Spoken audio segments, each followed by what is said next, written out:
G'day guys! Today I want to share with you some advice that was given to me a while ago that really went a long way towards helping me develop as a player.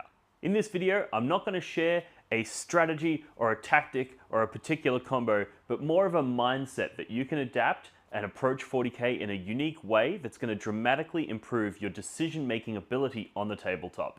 Today, we're talking about the art of trading pieces. Look for the blood god.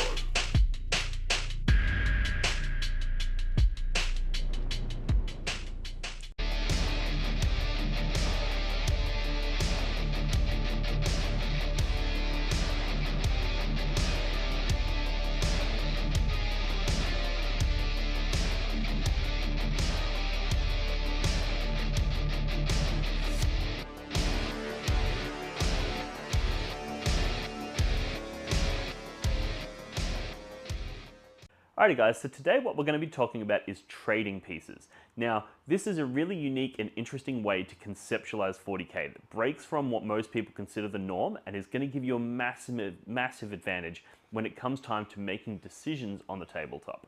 So a lot of people, when they're playing a game of 40k, they look at it as a battle, a war between armies, and the objective is to kill your opponent's army and destroy them on the tabletop.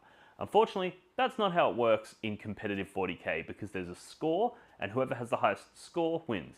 It doesn't necessarily mean whoever has devastated the opponent's forces the most. So approaching the game from the perspective of looking at that scoreboard is going to get you better tournament results than if you just go in with the objective of decimating your opponent. However, decimating your opponent is still a very powerful element of the game because it's going to impact your ability to score those victory points. So looking at the game through the lens of a trading game is a really good way of modulating between these two, and I'll explain how. So often you'll be put in situations where you might have deployed your army hyper conservatively, everything is hidden, out of line of sight, and out of range of your opponent's combat. And the opponent has done the same thing. And when this happens, you've immediately entered into the space where trading is the appropriate way to look at the way these armies are going to interact. So for example, you might move one of your vehicles out into the open so that it is now exposed, but doing so is going to allow you to shoot one of their units downrange. So what you're actually doing there, you could look at it like I'm just moving out and shooting things and I'm just playing the game and I'm just killing things, but what you're actually doing on a conceptual level is you're trading that piece, or you're trading the security of that piece in order to eliminate an enemy piece. So if you look at that like a trade, you can then weigh up whether or not that's a trade you're prepared to make and whether or not that trade is going to help you gain an overall advantage on the scoreboard. So that's the one way that you can look at trading units, because often when you move out a unit, you're going to sacrifice some of its security by exposing its position, getting it closer to your opponent's combat threats, those sorts of things. But that's also going to free up opportunities for you to damage your opponent. So you're doing a trade where you're like, I'm going to give you this one piece, but I'm taking that piece from you. And then in your opponent's turn, they're going to be able to take the piece you just exposed, but in order to do so, often they're going to have to expose some of their pieces. So doing it in a trading way. Now this works in the shooting as described there. It also works in combat as well. It might be like, okay, cool, I'm going to send this combat unit in and they're going to kill that enemy unit over there. But now my combat unit's out in the open and is exposed and is likely to either get shot or countercharged. And that's going to result in a trade back and forth. Now, you can look at this on so many levels, and we will get into a lot of the minutiae of this down the track, but that's the broad concept of trading units for units. The other really important trade that you need to consider is trading units for victory points. So whether or not you're using fixed objectives or tactical in the new 10th edition missions is irrelevant. Often you are still going to end up in a situation where you are forced to trade units for victory points.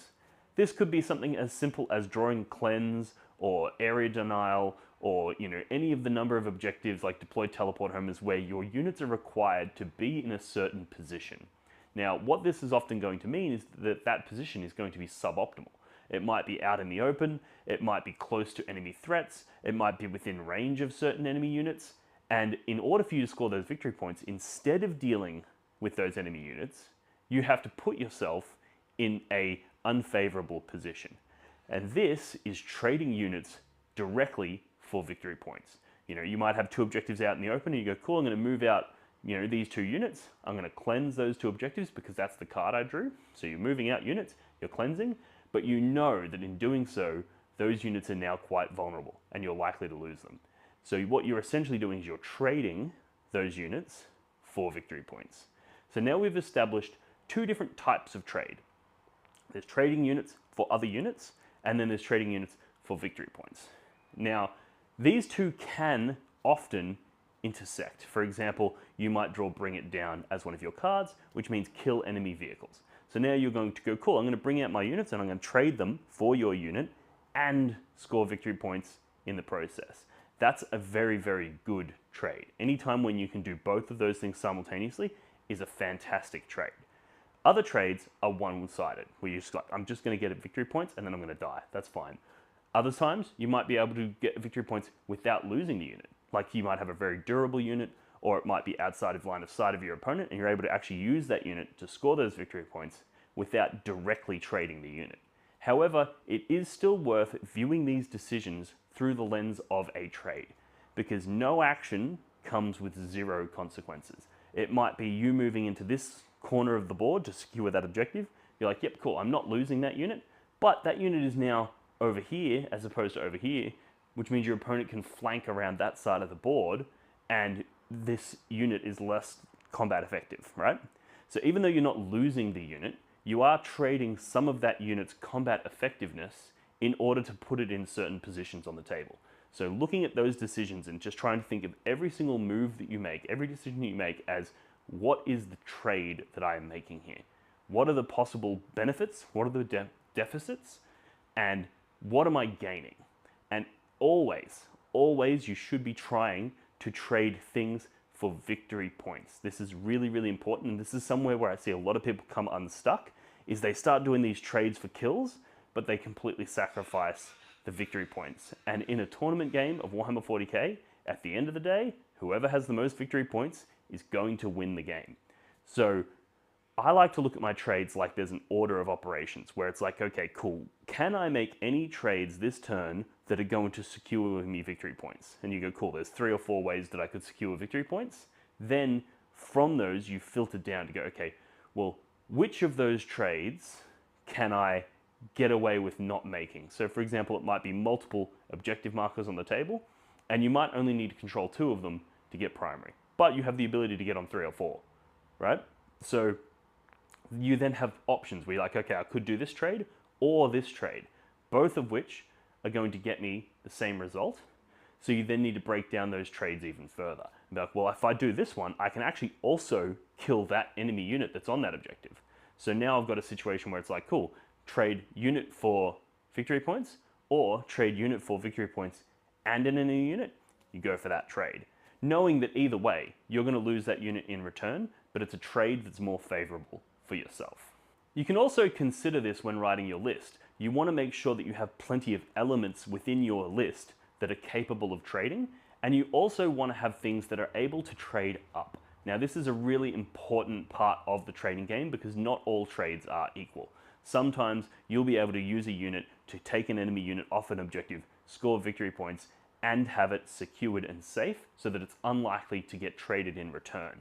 So I demonstrated this quite well with my Lord of Skulls list, where basically these big toughness 13 monsters were very, very effective at moving out onto an objective, shooting something downrange, charging something else, killing both of them whilst securing that objective. And because they were so tough, they often didn't die in return. So that was a really good example of a unit that was able to go out and do a lot of things without really giving anything back.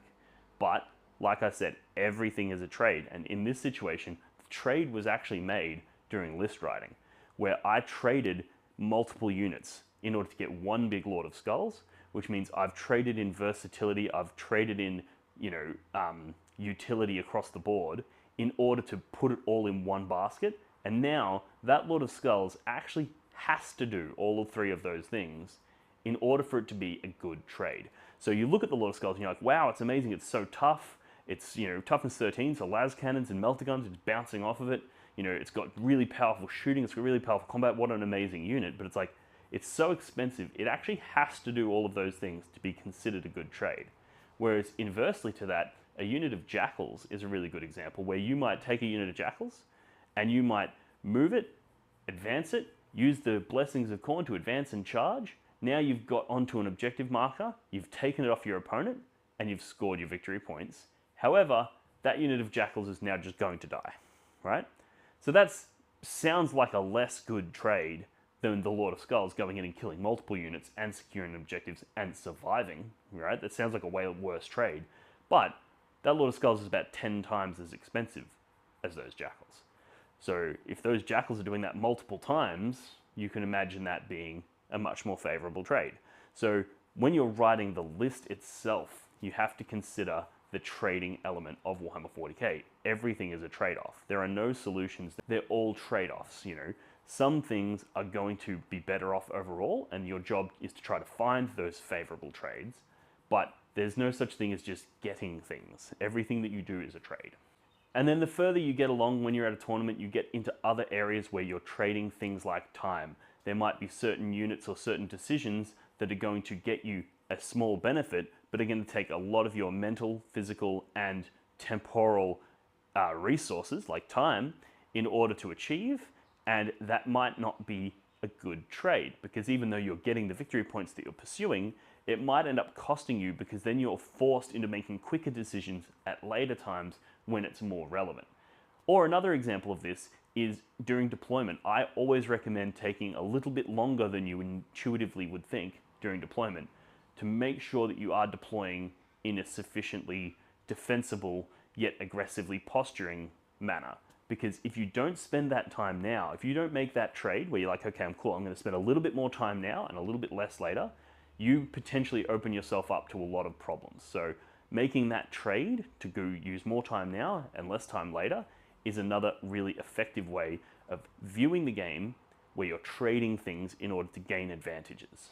Command points is another really good example of trading, where you're trading a certain resource that you will generate and accumulate throughout the game for a certain benefit, and you need to view those resources and trade them appropriately. So for example, if your opponent charges you and they've got a whole bunch of 2 damage weapons, and you're like, cool, I'm going to spend command points, 2 command points for Khorne to make it -1 damage and halve the incoming damage output of that unit.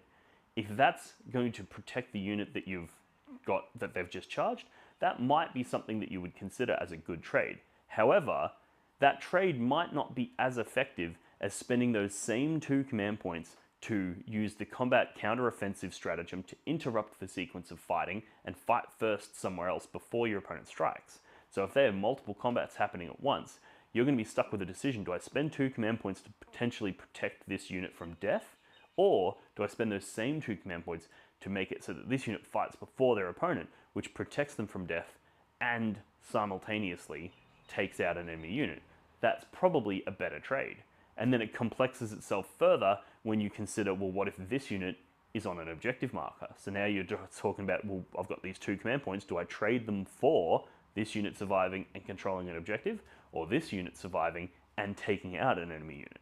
So you've got to look at those trades and try to decide, well, which of these 2 scenarios is going to be more beneficial and is going to yield more in that trade. The other component about list writing when it comes to trading pieces is whether or not you have a unit that's relatively fragile but does significant damage. World Eaters are absolutely dripping with opportunities like this. Khorne Berserker is very fragile but can punch pretty hard. 8-bound can be considered quite fragile considering there's only 3 models in the unit, but they punch considerably harder than most things. There's a lot of opportunities in that codex for things that are vulnerable, that punch really hard. Now, when you have these units, that is where the trading game really kicks off. The same could be said for Chaos Space Marines. They have lots of really small, cheap units that punch quite hard. This is universal. This is not exclusive to World Eaters or Chaos Space Marines. Anybody can adopt this strategy. But when you have these units that are relatively cheap, relatively small, and do significant damage, but the trade-off is that they're quite vulnerable, that's when the trading game really becomes interesting, because you are going to often be able to trade up. And a trade up is basically when you go in and you do more damage than your opponent would do to you, or when you score more victory points out of that small unit than you would have otherwise scored out of a much larger unit. And this is facilitated by things that are vulnerable to damage but deal high damage. because if you can sequence when those things are engaging by viewing the game as a trade, you're then able to bring their power to bear without exposing their weakness. So World Eaters are absolutely fantastic at this, arguably one of the best. And a really easy example is you have, say you got 3 units of 3 Exalted 8-bound and a couple units of regular 8-bound, and they're all just sitting behind ruins out of line of sight. It's going to be very difficult for your opponent to expose the vulnerability of them because they can't shoot you with their las cannons or their melter guns or whatever it is that they have that's very effective at killing 3 wound models, right? They can't shoot you with all those things. And what you're able to do is just one after another, send out 1 unit of 3 Exalted 8-bound, they'll blow up 1 vehicle, they'll take that objective, and then they'll sit there. And then your opponent has to put multiple things into killing that unit of 8-bound, potentially exposing multiple things to the next wave of 8-bound. And you want to make sure that you're committing as little as possible and taking as much as possible from your opponent. There's always a temptation to go all in and just be like, oh my god, if I commit everything, I can take almost everything. But if you view that lens, even if it's like, I could commit 50% of my army and take 50% of theirs, right? That's essentially a 1-for-1 trade. And that's not good, right? You want to facilitate trades where you're trading 1 unit for 2. And those situations where you're trading 1 of your unit for 2 of theirs, or maybe you're trading 1 of your units for 1 of their units and scoring some victory points along the way, and then they have to trade 1 of their units for 1 of your units, and maybe they don't score victory points, or they have to trade 1 of their units for 1 of your units, but you traded 1 for 2, you're getting the upper hand in that trading game. And if you can sustain that over multiple turns, that advantageous trade where you're trading up because you have multiple small units that all punch higher than their weight, then that's going to facilitate a very, very strong trading game for you and is going to secure enough victory points and do enough granular damage to your opponent to grind them out over time and win the game. And that's often way more effective than just going full ham and taking out your opponent. So I see a lot of people take Lord Invocatus, multiple units of 8-bound, multiple units of Exalted 8-bound, and they scout move the entire force forward and then go for a big turn 1 charge.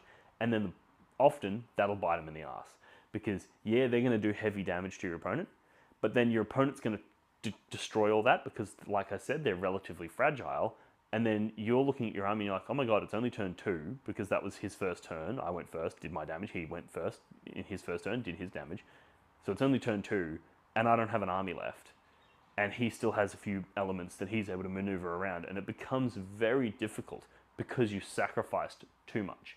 Even if that trade itself was of an advantage to you, if you can't sustain it, it becomes a liability. So I highly recommend with World Eaters to view the game as a trading game and do those trades 1 at a time and making sure that you're securing your victory points, you still have enough cards or enough units that you can continue trading going forward. The other way to view this is if you're running something like Chaos Space Ranger and you run the 10 Terminators with Abaddon, that's another really interesting way of looking at the trading dynamic where you go, cool, I have this 1 unit, like I said with the Lord of Skulls, it's 1 unit, it's a very expensive unit, but it's very hard to kill, which means you're often going to be able to take things from your opponent without giving anything back.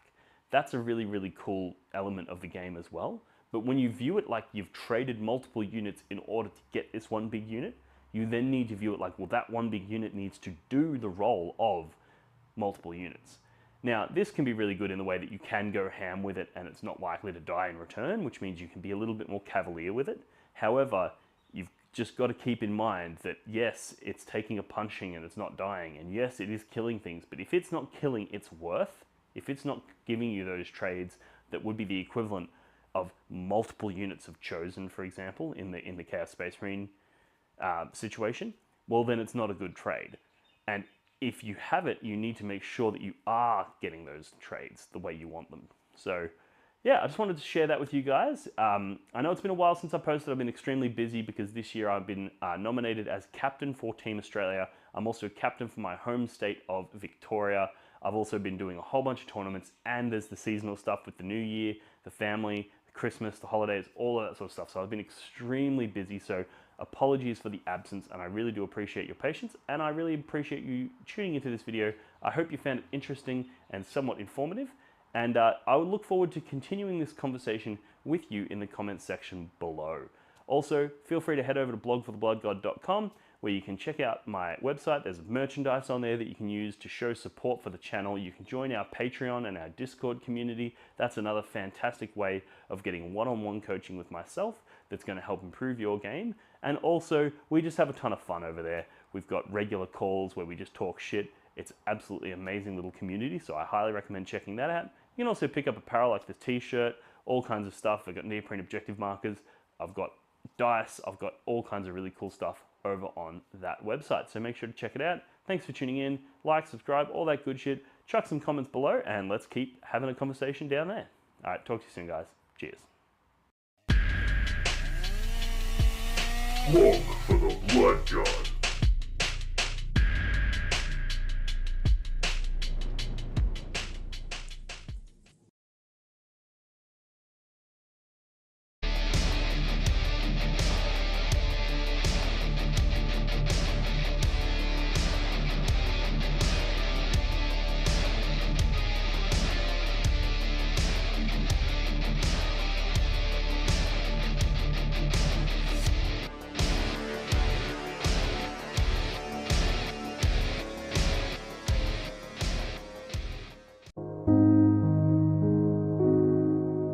The Warhammer community suffers from some of the most prohibitively expensive essentials in the world, especially Australian content creators.